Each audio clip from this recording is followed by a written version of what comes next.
Hoy vamos a estudiar a Christian Wolff.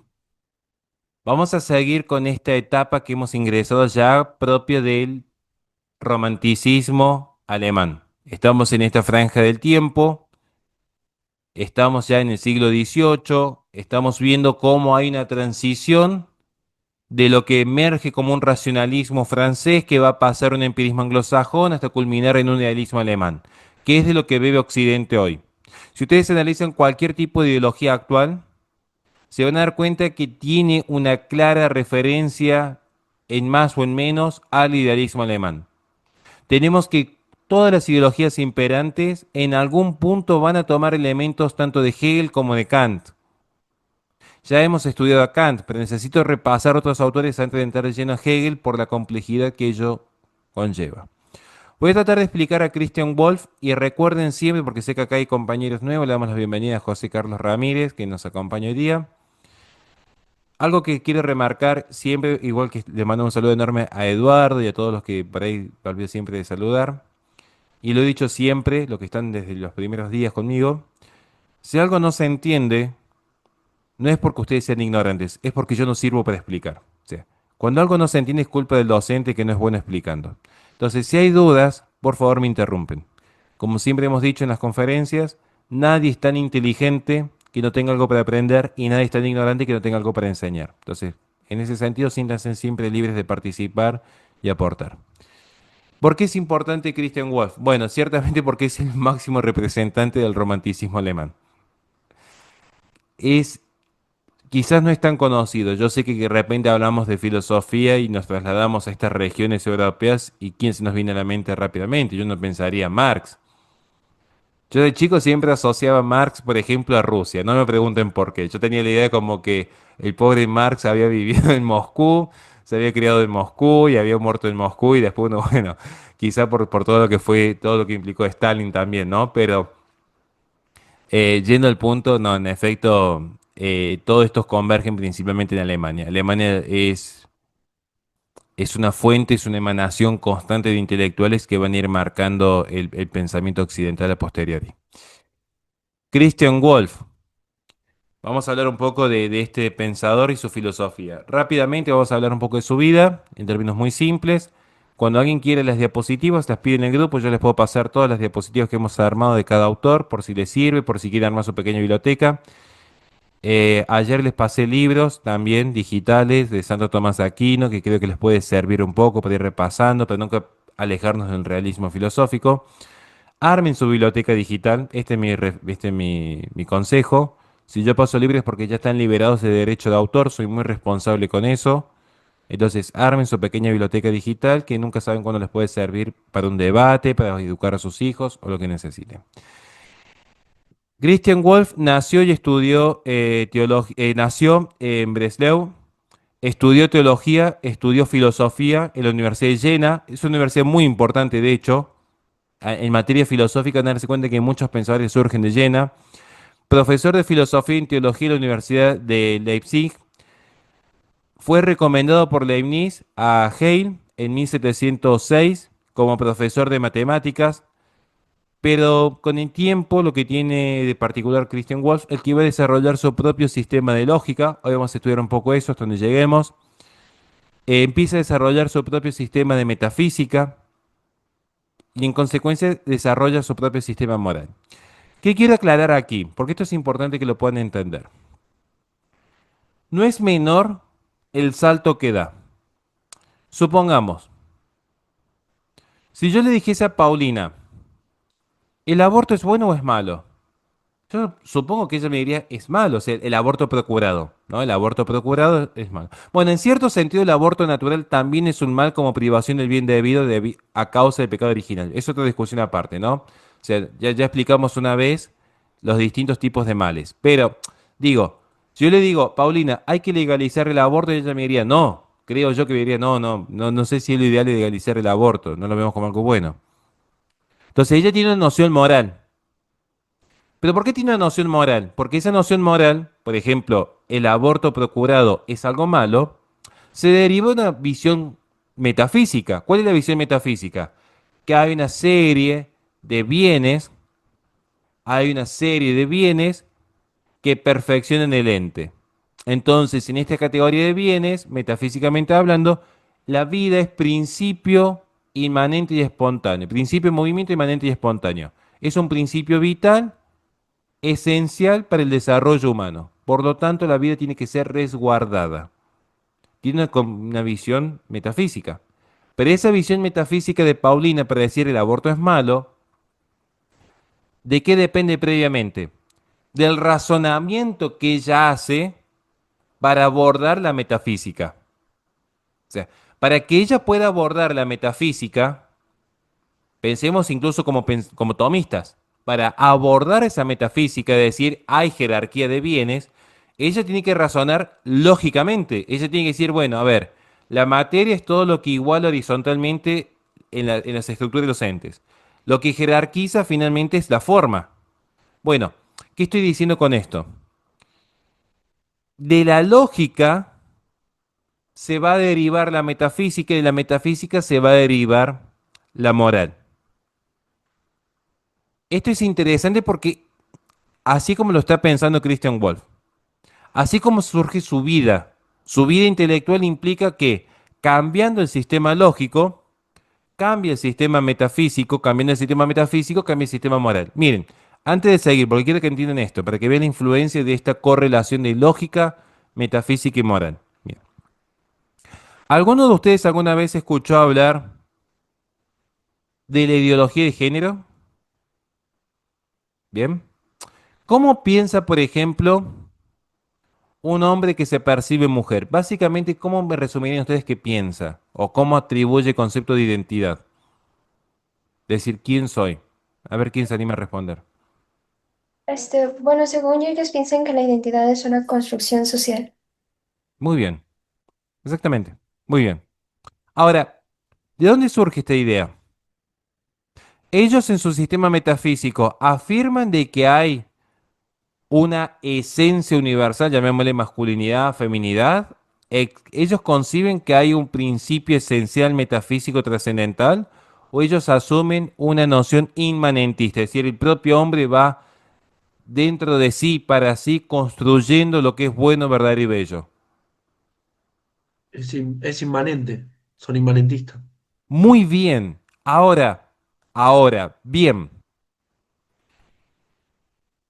En este sistema inmanentista, ellos tienen un principio de identidad aristotélico donde A es igual a A, o ellos tienen un principio dialógico, como lo plantea Edgar Morin, donde es plausible, siguiendo ciertas corrientes freudo-marxistas, es plausible la existencia de los contradictorios.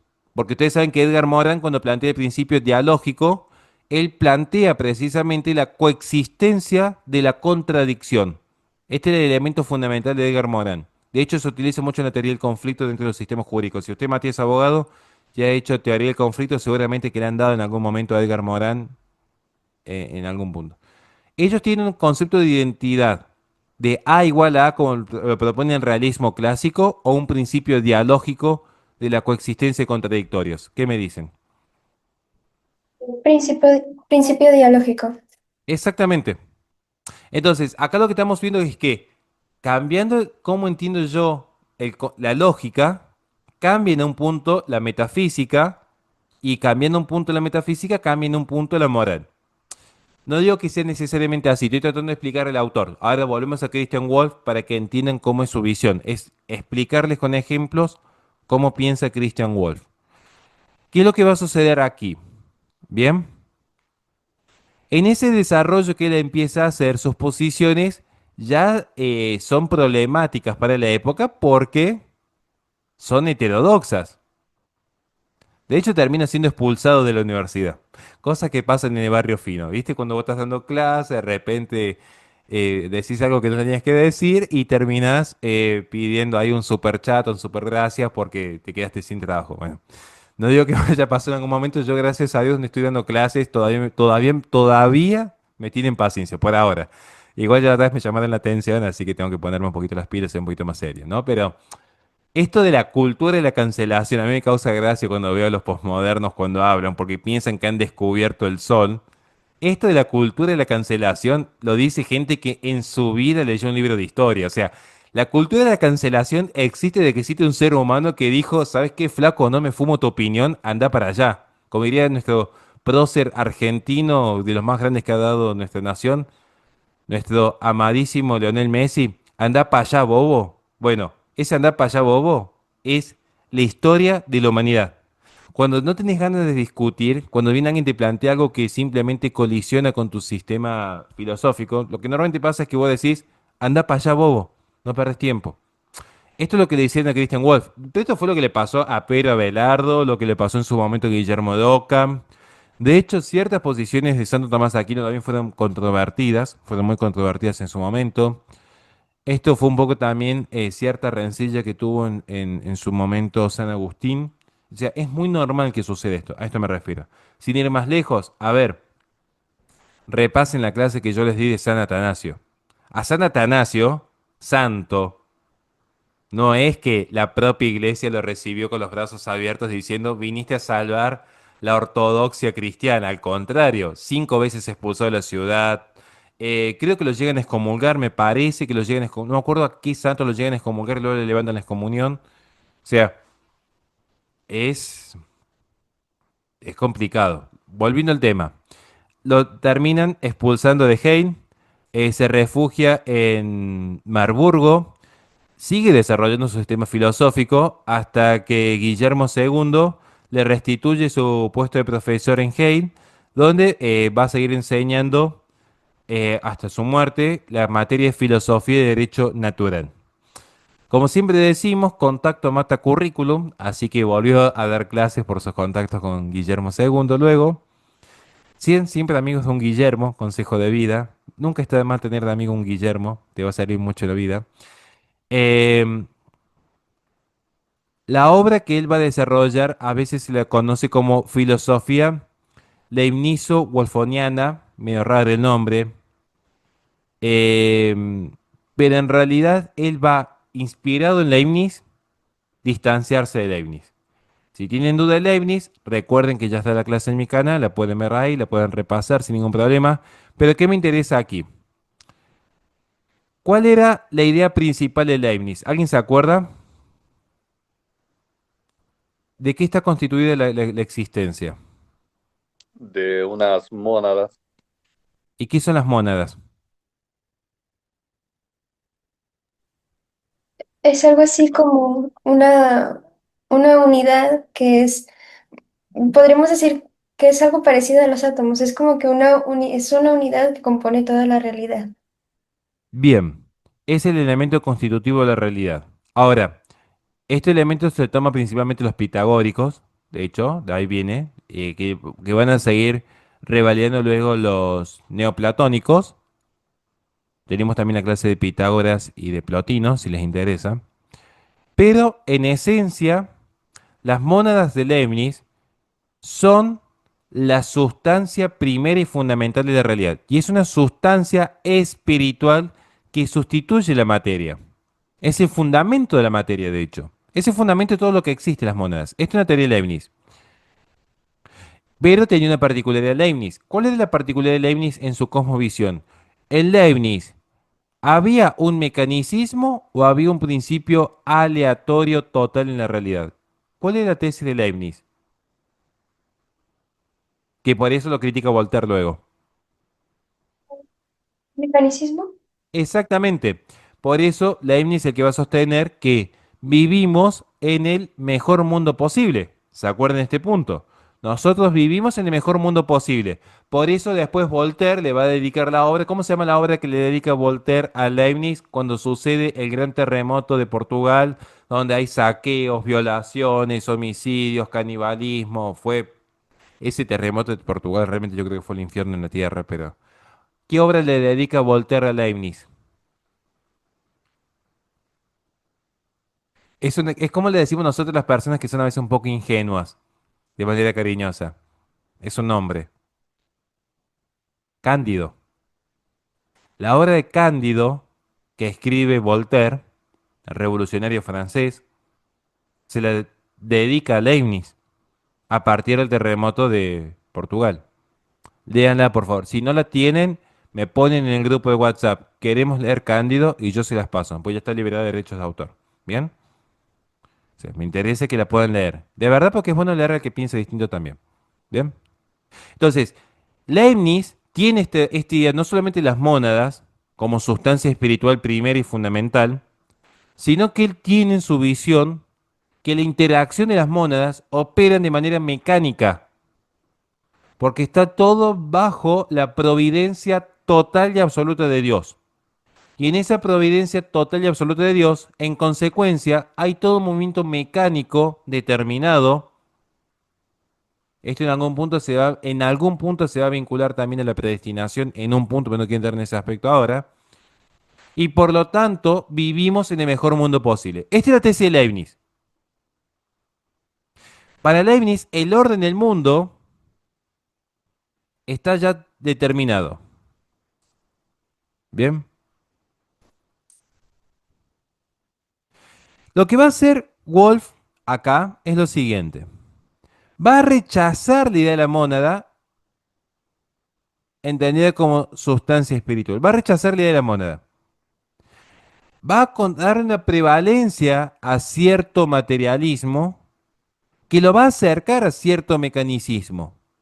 Porque necesariamente el materialismo te lleva al mecanismo de la naturaleza, las leyes naturales. ¿Se acuerdan que Kant no podía responder el problema de la libertad con el hombre? Entonces, para responder el problema de la libertad dice, hay una mecánica en las leyes naturales, o sea, las leyes naturales son universales, día, noche, vida, muerte, calor, frío. O sea, se entiende lo que es el mecanicismo en el orden natural, ¿no? O sea, Wolff no va a negar ese mecanicismo en el orden natural. Kant tampoco lo negaba, simplemente que Kant para hablar de que el hombre es libre tiene que apelar a el alma y Dios simplemente para darle sustento a su teoría, porque es lo que sucede al final. Entonces, lo que hace Wolff es decir, básicamente hay una, en este mundo material que se aleja de esa moneda espiritual, opera el mecanicismo. El mecanicismo es una corriente de pensamiento filosófico que surge un siglo antes de Wolff. Es muy reciente, o sea, el mecanicismo es algo que se empieza a explorar ya en la modernidad avanzada. O sea, ya siglo XVII, estamos hablando de 1600 en adelante. Es una concepción filosófica profundamente reduccionista, donde todos los movimientos de la naturaleza se explican como movimientos proporcionados por la mecánica propia de los entes naturales. Concretamente, el mecanicismo se sostiene filosóficamente en base a la observación del comportamiento que tiene la materia en el movimiento local. Bien. Y finalmente el mundo termina siendo un- una maquinaria, una máquina, donde cada ente es simplemente un engranaje más, es un movimiento más, es una parte más que se mueve dentro de un todo. Eso es el mecanicismo, explicado en términos muy simples. Explicado en términos muy simples.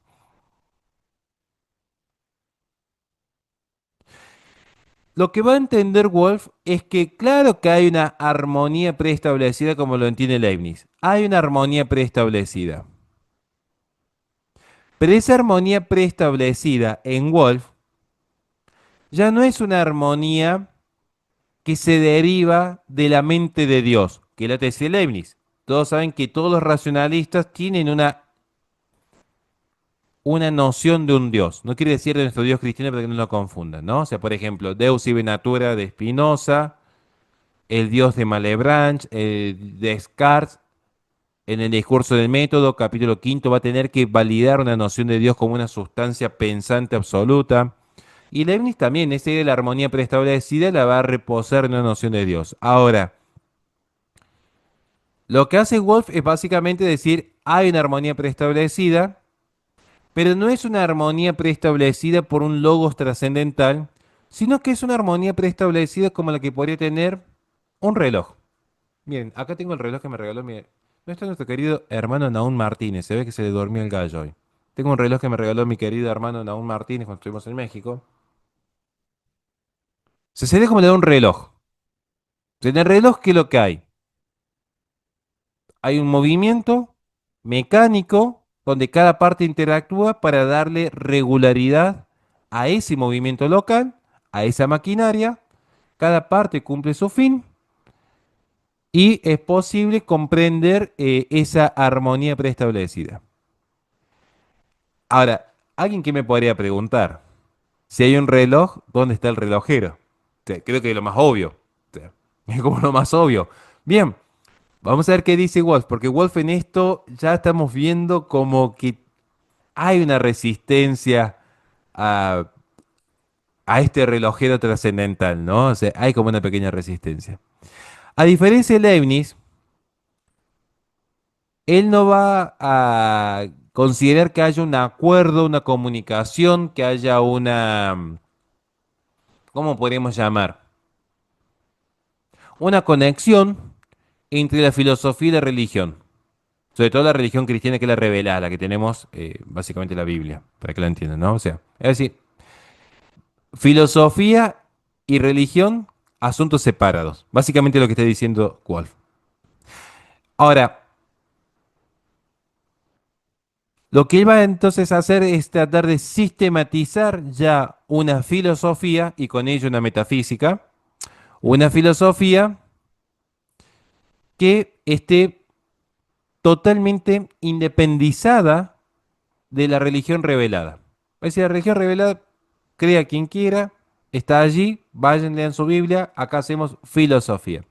¿Qué es el gran riesgo? O sea, ¿cómo explicarlo en términos simples? O sea, yo creo que muchos de ustedes deben conocer filósofos, ¿o no? Muchos de ustedes deben conocer filósofos.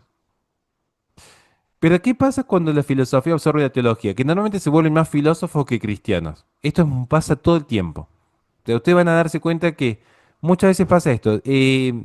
Finalmente, y es un problema propio de la naturaleza que hay del ser humano, la tentación del conocimiento y que termina, a todos nos pasa, a mí me pasó en un momento que te termina invadiendo el orgullo, la soberbia de querer saber y creer que sabes más que el resto, te lleva a que tarde o temprano tenés que tomar una decisión. O la obediencia a los misterios del cosmos que Dios por algo no quiso que lo sepas todos, o la tentación del non serviam y voy a caer finalmente en el gnosticismo, tarde o temprano.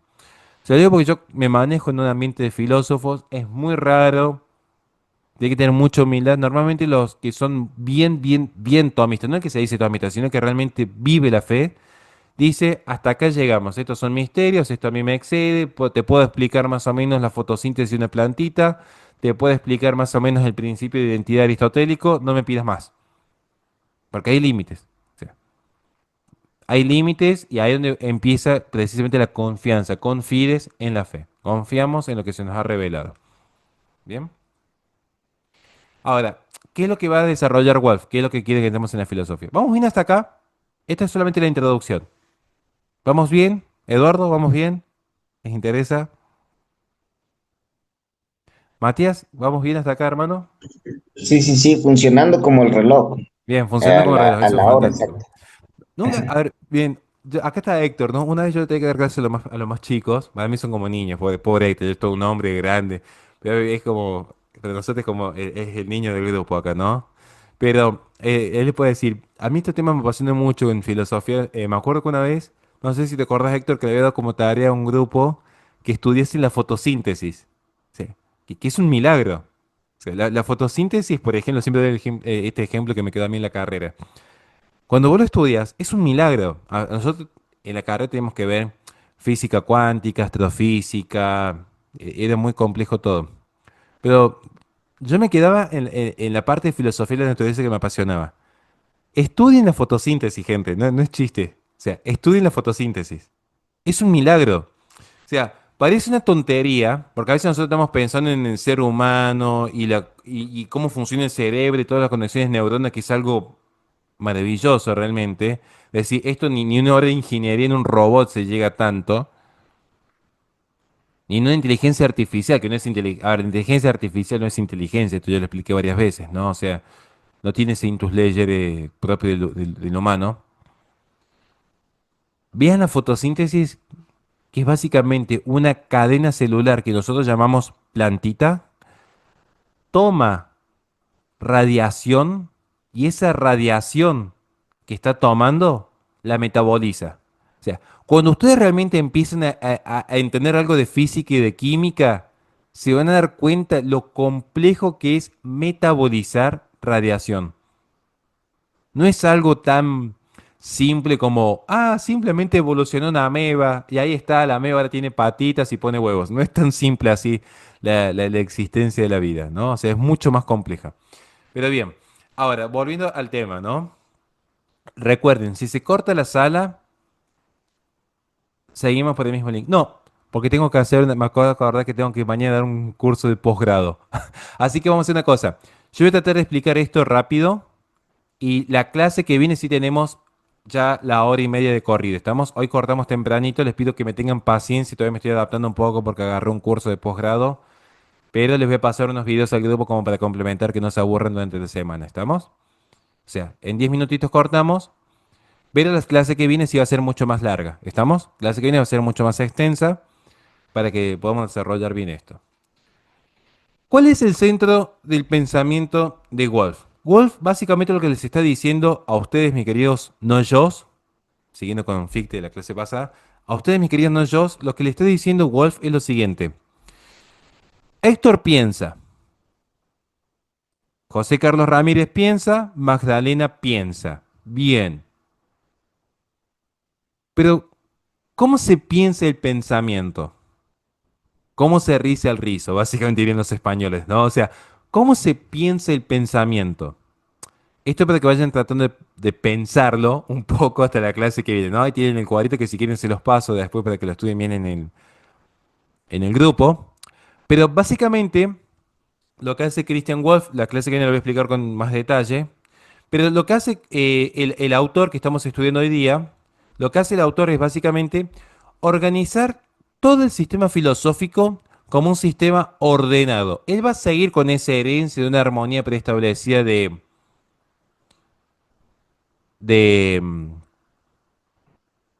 Leibniz, va a entender todo el sistema filosófico ordenado, idéntico a una máquina. Ahora, ese orden no va a ser solamente un orden exterior, no va a ser solamente el mecanicismo propio de la naturaleza en el día y la noche, en la muerte y la vida. Va a ser también algo que le va a permitir entender el entendimiento. Por eso les dije, él va a hacer todo este recorrido donde hay primero un cambio en el sistema de la lógica, luego un cambio en la metafísica, luego un cambio en la moral. Entonces empezamos por la lógica. La lógica es la base, porque para pensar bien se tiene que poder pensar el pensamiento. Entonces la lógica es el fundamento. ¿Qué implica? Que esta clasificación que estamos viendo aquí en pantalla introduce la lógica de manera propedéutica, que es lo que voy a estudiar con ustedes la clase que viene, ¿no? Esta es la lógica propedéutica. En términos simples, la lógica va a ser la base del pensamiento. De la lógica se van a desprender dos grandes ramas, como pueden ver. Se va a desprender lo que es la filosofía teórica, esto es muy parecido a Kant, recuerden, la filosofía teórica, que es la inteligencia buscando la verdad, y la filosofía práctica, la voluntad queriendo el bien. ¿Se acuerdan que para la antropología clásica que nosotros estudiamos, el ser humano en tanto ente racional tiene dos grandes potencias? ¿Cuáles son las dos grandes potencias de un alma racional? A ver quién se las acuerda. El intelecto y la voluntad. Exactamente. ¿Y el intelecto hacia dónde se orienta naturalmente? Hacia la verdad. ¿Y la voluntad hacia dónde se orienta naturalmente? Hacia el bien. El bien. Entonces, ahí como estamos viendo es que precisamente en este sentido Wolf va a tomar esta herencia clásica, escolástica, bueno, en realidad es helénica, realista, que luego se profundiza con la escolástica, ¿no? O sea, no lo queremos dejar afuera del poder de Aristóteles. Entonces voy a decir, bueno, la filosofía tiene dos grandes ramas. O sea, la filosofía en ese sentido es bastante simple, es una filosofía teórica que busca conocer la verdad y una filosofía práctica que se ocupa de el buen vivir o cómo debemos vivir. O sea, la inteligencia y la voluntad, conocer la verdad, querer el bien. La filosofía teórica se va a dividir entonces en el estudio del conocimiento. ¿Cómo sabemos lo que sabemos? ¿Qué es epistemología? ¿Cómo sabemos lo que sabemos? ¿Qué diferencia entre episteme y doxa? Entre conocimiento y opinión. Y también el estudio de la realidad. Ahí vamos a ver precisamente cómo empezamos a entrar ya aquí en lo que es propiamente una metafísica. A ver, ¿qué es la realidad? ¿Qué es la realidad? Porque dentro de lo que es el estudio de la realidad, vamos a tener propiamente lo que es la metafísica general, también llamada ontología, que se trata del ente, del ser, el estudio de la metafísica especial, que es la cosmología, el estudio del planeta, el estudio de la naturaleza, la filosofía de la naturaleza, el mundo material, y el estudio del hombre también, que es la teología racional. El hombre en cuanto a alma racional, que forma parte de la realidad, o sea, mi realidad como ser pensante. Todo esto hace el estudio de la realidad, ¿no? El estudio de la psicología racional, que es el estudio de la mente propia de la psicología, y la relación que tenemos con Dios. Insisto, aunque Dios, ahí lo va a dejar luego Dios como en un plano secundario. Después le voy a explicar por qué. Lo deja en un plano secundario en un punto de su vida. Luego está la filosofía práctica. ¿Cómo debemos vivir? La filosofía práctica se va a dividir en la ética, que es la conducta individual, lo que está bien o mal. No matarás, no violarás, no robarás, no mentirás. Hay que avisarle de esto a los políticos argentinos que se olviden de estos mandamientos, por lo visto. ¿No? Esa ética individual parece que como que no la aplican mucho, ¿no? La economía, oikos nomos, las normas del hogar, que es cómo administrar la riqueza. El gran problema es la distribución de bienes. No es solamente un problema en la Agenda 2030, como siempre decimos, esto es histórico. El otro día me agarró un ataque de locura, perdónenme mi pecado, les pido, me confieso ante ustedes, me puse a ver El Hoyo 1 para después ver El Hoyo 2. Qué película comunista El Hoyo. Pero igualmente tiene mucho simbolismo, o sea, te presentan un Jesucristo revolucionario, no sé si han notado las referencias, y hay un romanticismo hacia la literatura española con el Quijote, es muy interesante igual, o sea, más allá del mensaje de fondo, creo que la película es muy buena, tiene ciertos mensajes sutiles en términos filosóficos que si quieren un día lo analizamos, ¿no? Pero digo, la economía es el gran problema del hombre, ¿no? La distribución de los recursos. O sea, con recursos infinitos no habría conflicto, creo yo. Y la política, que es la organización de la sociedad. Por eso hago este curso los domingos de la noche de el bien común, ¿no? Porque a veces se confunde con liberalismo y comunismo, que es el bien común y la noción metafísica. Entonces, todo esto tiene una raíz. ¿Cuál es la raíz? La lógica. La lógica es lo que te permite razonar bien. La lógica es la que te permite entender si esa ética que vos estás aplicando realmente es capaz de dirimir la noción del bien y del mal. La lógica es la que te permite comprender y hacer ciencia. No puedes hacer ciencia sin lógica, establecer leyes universales y conocerlas. La lógica es la que te permite la correcta gestión de la política. El tema que va a ser luego, y acá viene lo que vamos a ver en la clase que viene, pero recuerden que tengo que partir un ratito antes. Igual no es tan larga la clase de Christian Wolff. La cuestión va a ser, ¿cuál lógica? Porque después viene la discusión. ¿Cuál es la lógica que impera? ¿Cuál es el correcto razonamiento? Y acá viene la eterna discusión. Si nuestro pensar es el correcto o no, ¿cómo sabemos que estamos pensando correctamente o no sin una referencia externa? Es complicado. Pero bueno, espero que les haya gustado esta pequeña introducción a Christian Wolff. Es una introducción, la clase que viene vamos a desarrollar de lleno lo que es precisamente su desarrollo de la propedéutica. Perdón que tengo que cortar un ratito antes, tengo que terminar de preparar, mañana cierro un curso en México, así que tengo que preparar el curso de posgrado y ya después volvemos a la normalidad. Dios les bendiga eternamente, oren unos por otros, por favor. Cuídense mucho. Gracias. Gracias. Bye. Gracias, profe. Muchas gracias, profesor. Gracias. No, no. Gracias. Vamos Buenos a... días. Muy buenos días. Para no perder tiempo, vamos a iniciar ya mismo donde dejamos la última vez. Continuando con el pensamiento de Christian Wolff, recordarán, y espero que se pueda escuchar bien y se esté escuchando bien, porque ayer estuve arreglando el micrófono. Recordarán que hemos dejado precisamente en lo que era el fundamento del pensamiento de Christian Wolff. Tendrán presente que precisamente La búsqueda filosófica de este autor es principalmente encontrar la razón de la razón. ¿Se entiende? Es encontrar el fundamento desde el cual se va a sostener dos aspectos fundamentales de la filosofía teorética y la filosofía práctica. Es decir, encontrar el fundamento de lo que la inteligencia conoce y lo que la voluntad quiere. Encontrar el camino por el cual se halla la verdad y el bien.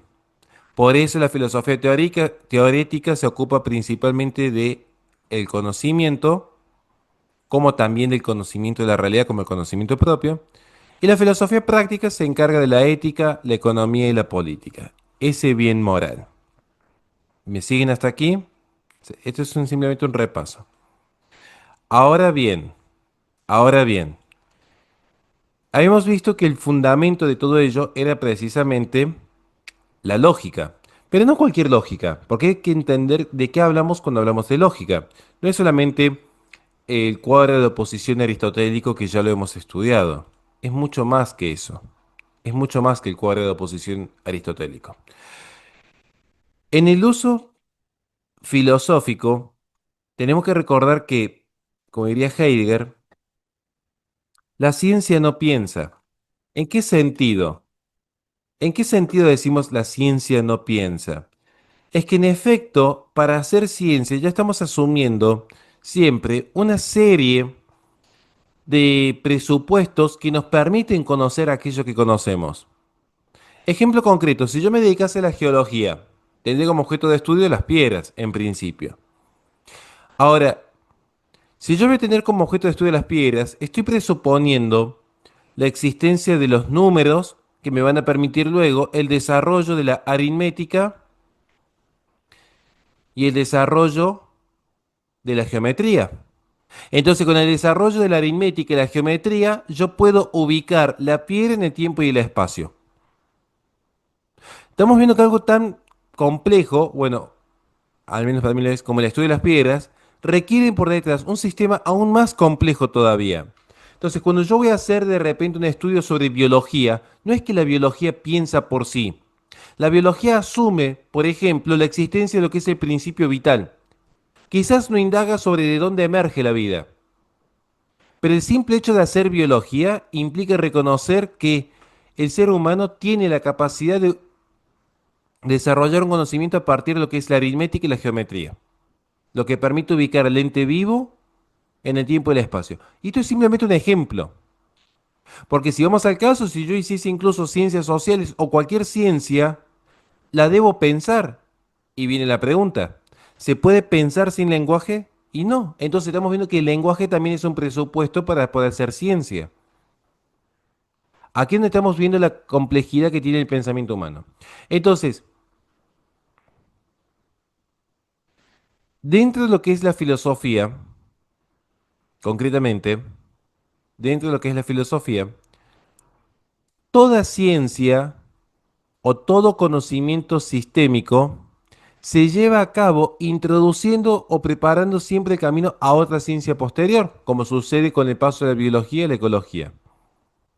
Y que luego también hay que recordar que esto tiene un trasfondo ideológico, tiene un trasfondo personal, tiene un trasfondo subjetivo muchas veces porque el investigador también prepara su quehacer en ese sentido.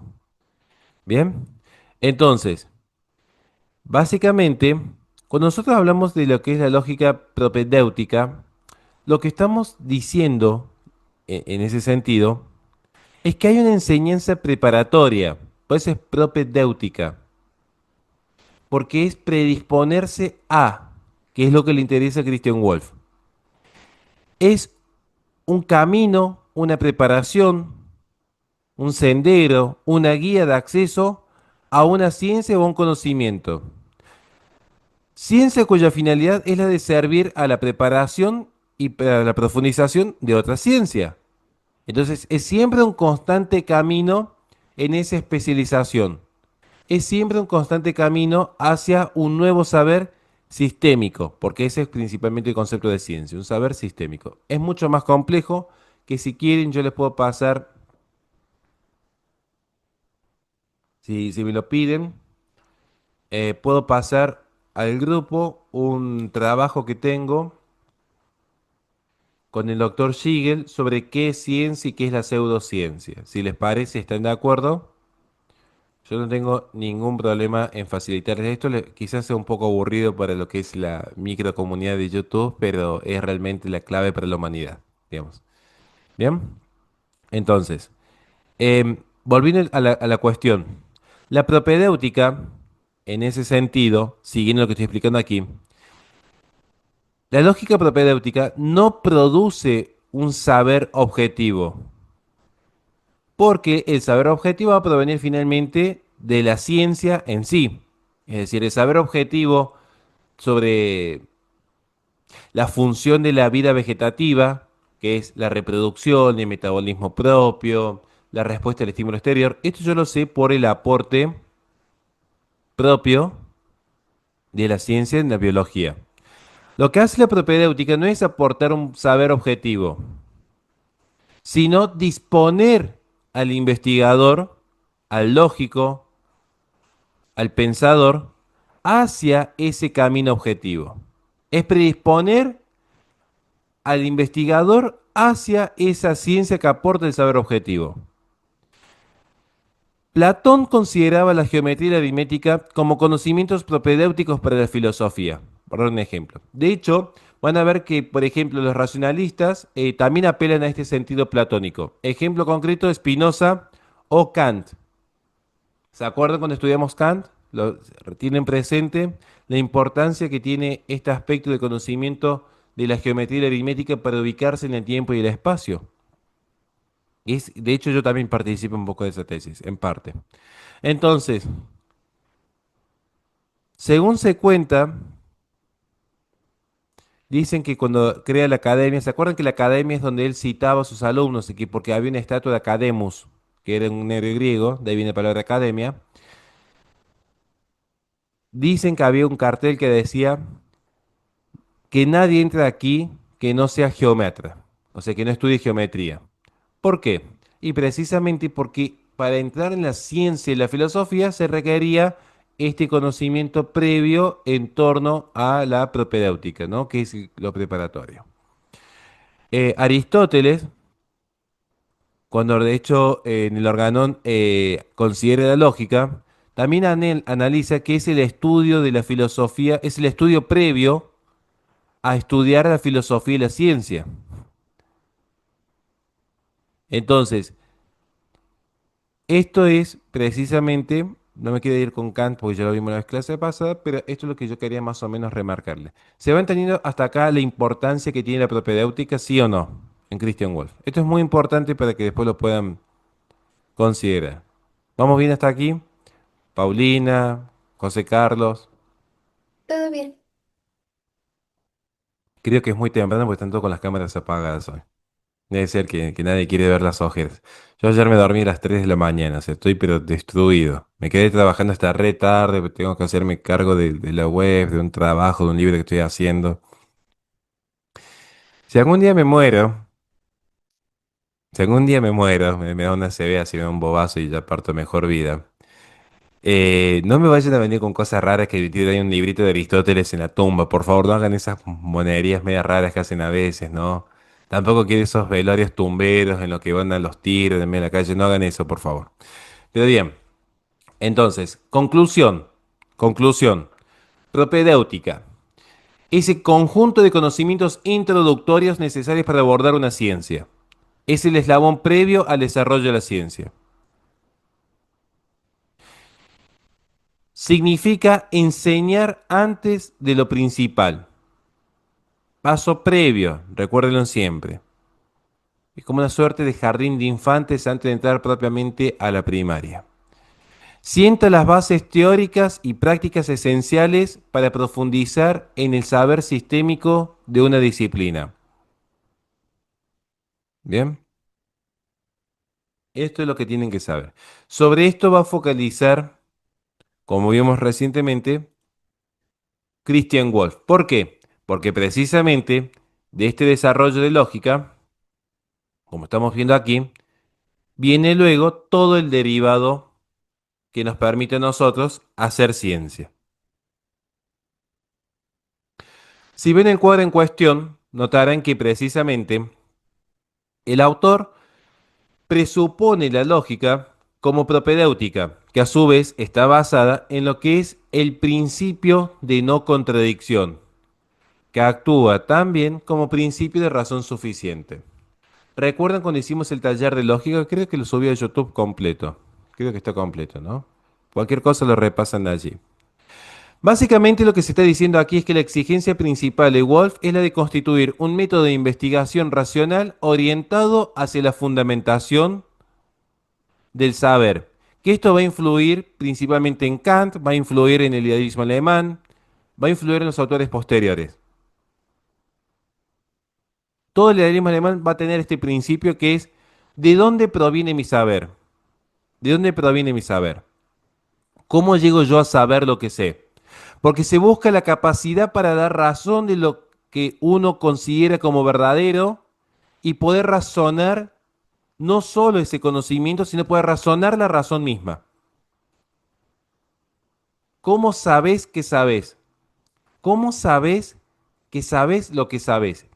Suena un juego como un juego de palabras, pero es la clave. Si yo, por ejemplo, le preguntase a José Carlos, ¿no? Y le preguntase, ¿cómo sabe usted que se llama José Carlos? ¿Qué me diría rápidamente él? Fue el nombre que me pusieron mis papás. Él diría, bueno, es el nombre que me pusieron. Ahora, la pregunta sería, pero ¿qué evidencia tiene de que ese fue el nombre que le pusieron? Porque yo, por ejemplo, a mi hija mayor le digo Chancho. Entonces ella puede creer que se llama Chancho. Entonces, ¿es porque lo denomino? ¿Es porque hay un asentamiento burocrático en el Estado? ¿Qué es? Y ahí empezamos a entrar en un campo más final. Y es una pregunta ridícula la que acabo de hacer. Imagínense si empezamos a preguntarnos luego qué es lo que le da consistencia al ser. ¿Qué es lo que individualiza al ente? ¿Hay universales o no hay universales? ¿Qué es la verdad en última instancia? Entonces, a esto está refiriendo Christian Wolff cuando habla de del principio de razón suficiente.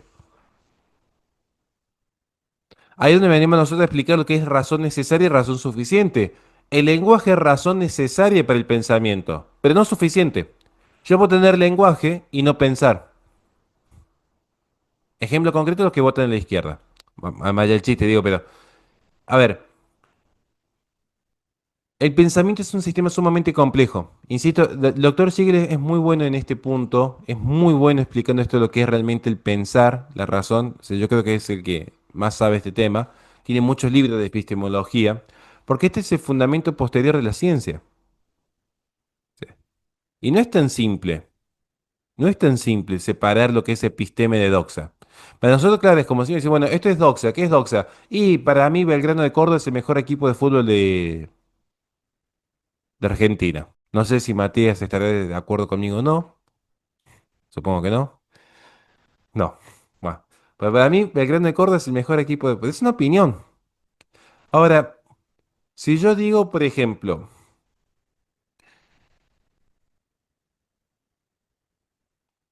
la fuerza de la gravedad mantiene una íntima relación con la masa del cuerpo. ¿Es ciencia o no es ciencia? Y uno me diría, bueno, sí, pero ¿y cómo lo demostras? Y ahí viene todo un proceso en desarrollo. Que para hacer ese proceso y ese desarrollo del pensamiento necesito tener precisamente fundamentos anteriores. Por ejemplo, el desarrollo de la aritmética, el desarrollo de la geometría, y para esto necesito tener también el campo simbólico propio del lenguaje. Y a su vez, ¿qué es lo que me propicia mi lenguaje? ¿Por qué los animales tienen comunicación pero no lenguaje? Esto es lo que básicamente está indagando Christian Wolff. ¿Se va entendiendo hasta acá, sí o no? ¿Por qué va a ser importante esto que estoy explicando aquí? Che, me acabo de dar cuenta que es más breve de lo que yo pensaba, así que bueno. Vamos a tener, en 20 minutos terminamos la clase y después ya quedan liberados y la voy a editar en un solo video para subirla este mismo fin de semana. ¿Estamos? Ok. ¿Qué es lo que sucede aquí? Volviendo entonces a la propedéutica. Espérenme que me pase un poco. Me pase un poquito. Uy, perdón. Me está fallando la computadora. Así que si alguien me quiere algún día hacer de service general, lo agradezco enormemente. Ahí está. Ahora volvimos. Perdón, no sé por qué mi computadora está como rara. Yo creo que está filtrada por los servicios sionistas que quieren eliminarnos definitivamente, ¿no? O sea, o capaz que hay ahí unos Illuminatis, unos reptilianos, unos eh, Anunnakis, andás a saber quién. O capaz que yo, bajando esos jueguitos pirata para jugar al Cyberpunk y no pagarlo, terminé al final metiendo un virus troyano de aquellos, ¿no? Bueno, ustedes son muy jóvenes, en mi época existía el Ares. Pasaba cualquier cosa y no quería bajar una canción de Metallica y lo más probable es que terminabas escuchando a algún drogadicto cantando la canción del Mago de Oz. O sea, pues era muy raro el Ares. Bien. Pero, ¿por qué es importante esto de la lógica propedéutica, no? En este proceso de fundamentación, precisamente, se busca el basamento de lo que es, ante todo, el principio de no contradicción. El principio de no contradicción va a ser fundamental. El principio de no contradicción va a ser fundamental para el desarrollo de esta lógica. Nada puede ser y no ser en el mismo sentido y simultáneamente. Hay que distinguir acá dos tipos de contradicciones. En el sentido fuerte, que es referida a la deducción y la ciencia propia del conocimiento superior, y en el sentido débil, que es la referencia de la contradicción al conocimiento inductivo, que trata las relaciones entre ideas y hechos históricos. Esta es la distinción que se hace. ¿Se entiende o no se entiende? O sea, yo cuando hablo de principio de no contradicción, tiene un sentido fuerte, la no contradicción en el sentido fuerte, que es propio de la deducción y a las leyes universales. En el sentido débil es al principio de no contradicción aplicado a la inducción. Si, insisto, tienen que ver la clase que yo les di, no sé si alguien puede compartir en el grupo luego, así me facilita un poco la vida. La clase que di de lógica, para los que son nuevos en el grupo, tienen que verla, dura como 5 horas, o sea, tómenselo con soda, media horita por día, pues sé que soy re aburrido, así que... Pero ahí explicamos la distinción entre deducción e inducción. Bien, bien detallado, le dedicamos tiempito a ese taller, cuando hacíamos las cosas bien en este grupo. Bien, aportes de Christian Wolff a la filosofía, además de lo que hemos estudiado, ¿no? Pero principales aportes.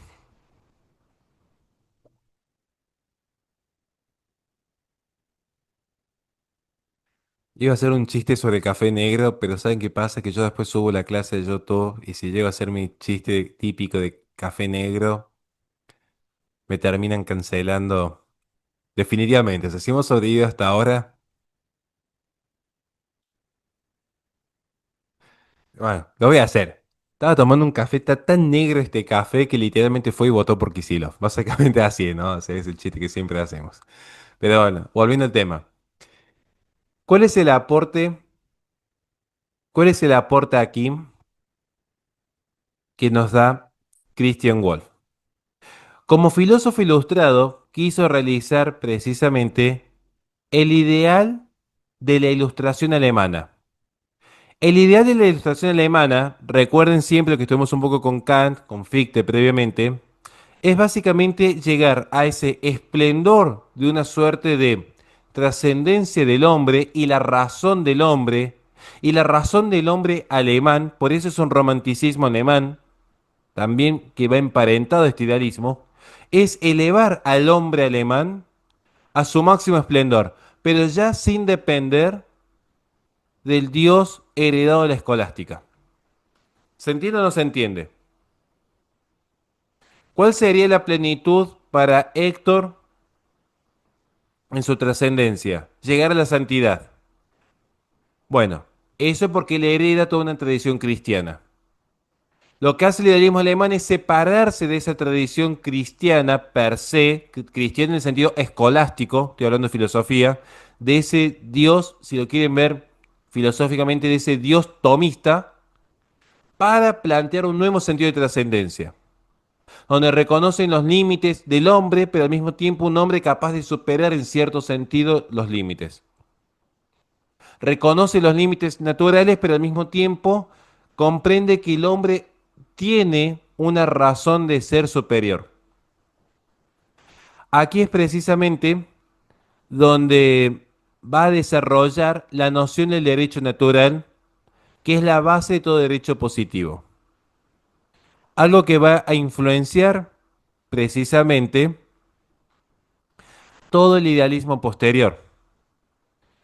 Toda esa tradición germánica se va a ver influenciada por esta noción del derecho natural. Ahora, ¿qué es el derecho natural?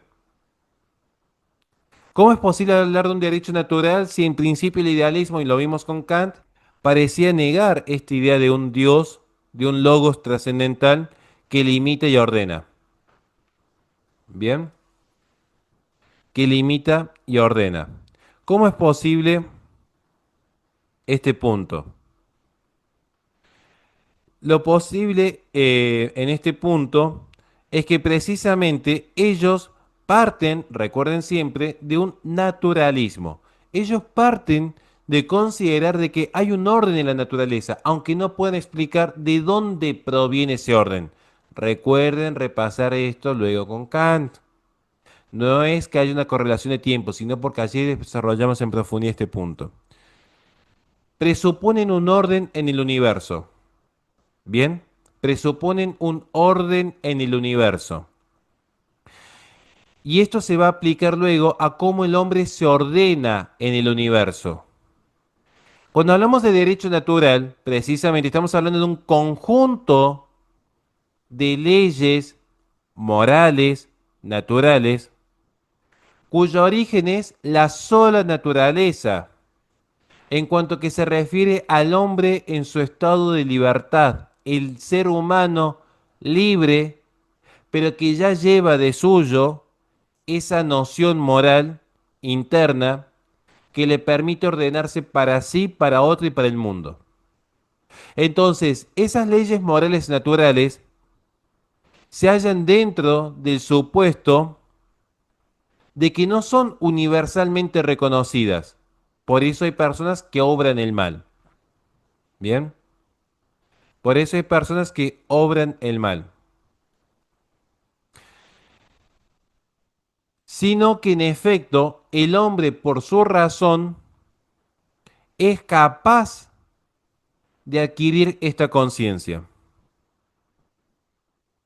El orden natural, insisto, y acá quiero ser preciso, el orden natural, o mejor dicho, no el orden natural, me retracto, el derecho natural, en cuanto que se funda en la naturaleza, este derecho natural implica valores universales. Pero no es lo mismo que existan valores universales a que exista un reconocimiento universal. Ejemplo concreto, Matías que es abogado, él podemos hacer un paralelismo, porque de hecho el derecho positivo se basa en esta noción. Aunque yo no conozca todo el derecho argentino aplica a todos los argentinos. Yo no puedo ir ante el juez y decir, ah, yo no sabía que estaba prohibido matar. ¿Me entiende? El derecho se presupone conocido. Bueno, algo parecido, es análogo lo que acabo de decir, es una analogía, es un ejemplo, es como opera el derecho natural. El derecho natural, para los naturalistas, es una moral universal, pero no es universalmente reconocido. ¿Se entiende? No todos los pueblos van a reconocer estas normas morales universales. En las instituciones de Justiniano, precisamente, es cuando se empieza a hablar por primera vez del derecho natural, es lo que la naturaleza enseñó a todos los animales. En la escolástica, que es el propio de la filosofía medieval, se sostiene la existencia del derecho natural que se llama ley natural bajo un principio general como reflejo de la ley eterna. La reforma protestante, de hecho, va a dar origen a una noción de derecho natural no fundado en la ley eterna, sino precisamente en lo que va a ser posteriormente conocido como un justnaturalismo. Porque el justnaturalismo racionalista procura su fundamentación en valores humanos considerados universales. Y todo esto va a ser siempre el fundamento posterior, esto va a ser el fundamento posterior a las legislaciones que vamos a tener en el Estado moderno. ¿Bien? Es precisamente considerar normas morales universales. Bien. Eso es el derecho natural, conjunto de leyes morales que emanan de la propia naturaleza humana, que se presuponen universales e inmutables. Bien. Esto es el fundamento. Esto ha sido Christian Wolff. Pido perdón, pensé en la clase pasada que me iba a llevar más tiempo explicar a este autor, sobre todo con la lógica propedéutica. Podría haber terminado el autor de la clase pasada y haber dado un autor nuevo. Pido disculpas por un error de cálculos en el tiempo. Fue más breve de lo que pensaba este autor. Eh, y la semana que viene vamos a ver a otro autor antes de pasar a Hegel, simplemente porque tengo ganas, mi curso, mi decisión. Vamos a ver un autor que me gusta mucho, Goethe. Un autor que me gusta mucho, que me interesa, así que nos veremos directamente la clase que viene. Ahí sí vamos a hacer bien extenso porque ahora que estoy viendo que vamos rápido, quizás en una sola sesión podemos cerrar el autor. ¿Bien? Muchas gracias a todos. Quiero mandarle un saludo muy grande a Naum que siempre nos apoya, igual que Matías Santagati, que yo sé que no quiere que lo haga público, pero que tiene un corazón de oro. A todos y bueno, espero que José Carlos, que se acaba de incorporar al grupo, se sienta cómodo, que y si alguien pudiera, ya que hemos perdido a nuestra asistente en el grupo, em, voy a ver si yo o si alguien me puede colaborar en algún momento, armar la biblioteca digital. Quizás le tenga que pedir ayuda a mi socio para que los libros que yo les estoy pasando, que a veces se pierden en el chat, que yo les paso libros, ver si logro subirlos a mi página web y que allí puedan acceder cuando quieran a este material. No es para que lo lean todo, pero ahí les pasé libros de Santo Tomás de Aquino, de filosofía. Si les interesa, lo descargan. Si no les interesa, lo descargan. Trato de darle contenido que les sirva en sus lecturas, ¿no? Cuando ahí van esperando el colectivo, cuando no tienen qué hacer. Y bueno, a veces está bueno ver Reels. Yo me quedo hasta tarde viendo Reels de Instagram y cuando la gente se cae. Pero también está bueno leer un poquito y tener otras nociones, ¿no? Así que bueno, espero que les sirva el material que les vamos pasando. Y escucho la pregunta de Fernando Zapata antes de terminar. ¿Qué tal, profesor? Buenos días. Una pequeña duda respecto sobre esta concepción, tanto del derecho natural como de la ley natural durante la época escolástica. Yo, de lo poco que estuve leyendo sobre derecho natural, estuve más bien viendo que, aunque son relacionados, no sé si se pueden decir que son tan lo mismo, porque de lo poco que tengo entendido, es que como desde Aristóteles, pasando por los juristas romanos y por el desarrollo escolástico, el derecho no fue concebido como conjunto de normas ni similar, sino que es concebido como la cosa justa que le corresponde a uno en virtud de cierto título. Ujú. La ley natural sería, por un lado, la participación natural de la ley eterna, de la ordenación de las cosas, entre ellos la cosa justa, mientras que el derecho natural no sería propiamente ley natural, sino que sería la cosa que le corresponde a la persona en calidad de naturaleza. Por eso quería saber si está bien aplicada esta Sí, distinción o si lo que se puede yo, decir que el derecho... sí, y lo vuelvo a remarcar. Yo me equivoqué cuando dije, en un momento dije orden natural y se me escapó porque estaba distraído. Pero después creo que después lo rectifiqué. Dije, no es lo mismo orden natural que ley natural. ¿Bien? Sí, no es lo mismo. Y a su vez, dentro de lo que es ley natural, es lo mismo que el derecho natural. Claro que la escolástica, y esto lo hemos estudiado en la clase de San Alberto Magno, que está, si la quiere buscar en YouTube, está la clase de San Alberto Magno. Claro que es distinto el concepto de derecho que de ley y que de orden. Porque el orden implica precisamente la correcta adecuación de la cosa conforme su causa fin. Luego, cuando hablamos de ley natural, hay que hacer distinciones. ¿En qué sentido una ley natural? ¿En qué sentido se habla de una ley natural? ¿En el sentido de las leyes de la naturaleza o en el sentido de una participación hacia el orden natural en el comportamiento humano, en la moral humana? Y al mismo tiempo, cuando hablamos de derecho natural, esto ya tenemos un antecedente, por ejemplo, cuando escribe San Agustín sobre los pueblos paganos. Aún en los pueblos paganos es imputable el pecado del no matarás, no robarás, no violarás, no mentirás, porque está inscrito en el corazón de los hombres esta ley natural, en el sentido de lo que es precisamente la participación del orden moral hacia el bien supremo.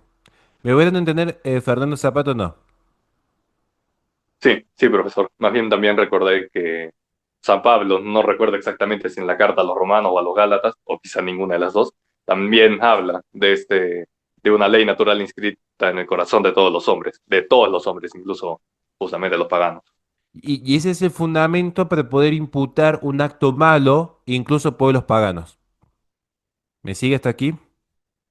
Porque hay una participación universal. Por eso hablamos precisamente de este derecho natural, que ya teníamos un antecedente incluso en el pueblo romano, cuando se hablaba del derecho de gentes, o lo que hoy sería el derecho internacional, ¿no? O sea, ya había un antecedente de decir, bueno, hay como más allá del famoso contrato social, digamos, nosotros en nuestro grupo de WhatsApp tenemos como cierto contrato social interno. Decimos, bueno, a ver, acá en este grupo no nos dedicamos a hablar mal de nadie. Es una regla que nadie puede hablar mal de nadie en el grupo. Es una regla universal. No importa si sos ateo, budista o lo que se te ocurra, nadie habla mal de nadie en el grupo, ¿no? Eso es una cuestión interna.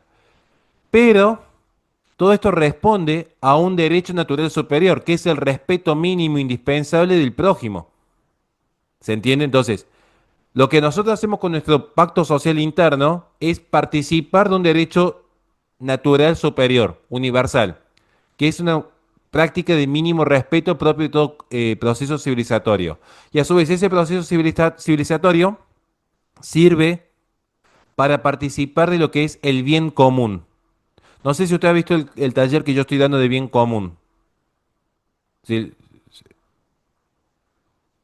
No, no, lamentablemente bueno, otros temas me han ahí quitado. justamente ahí explico lo que es el bien común, que es en última instancia Dios.